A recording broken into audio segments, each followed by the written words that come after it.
Le nouveau Austral, c'est un SUV techno haut de gamme. Mais surtout, c'est un véhicule très connecté. C'est un boom digital. Je suis Sergio, responsable du nouveau projet au montage à Palencia. La nouveauté d'Austral se centre surtout sur la communication entre les conducteurs et le véhicule et sur les aides à la conduite. On a aujourd'hui 32 aides à la conduite sur l'Austral.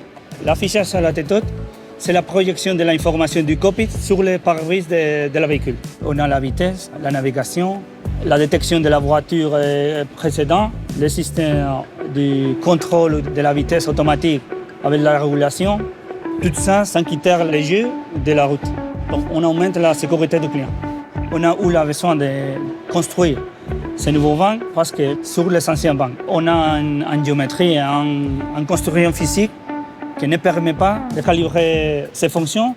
La voiture entre dans les vans de l'affichage tête haute. L'opérateur sort de la voiture, il met la caméra dans la voiture et c'est en automatique que les vans dialoguent avec la voiture pour faire les différentes calibrations.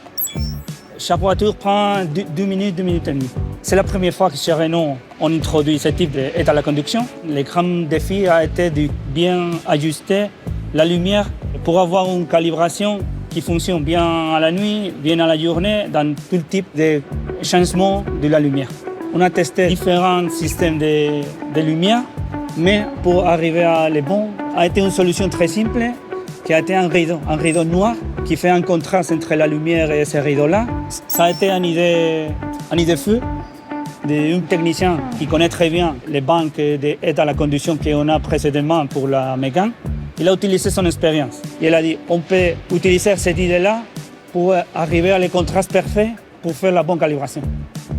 On a aujourd'hui cette solution dans notre van et ça sera une solution de capitalisation pour le reste du signe qui, dans le futur, aura la même fonction qu'on a sur l'Austral. Par exemple, l'espace, qui c'est le prochain véhicule qu'on va fabriquer à Palencia.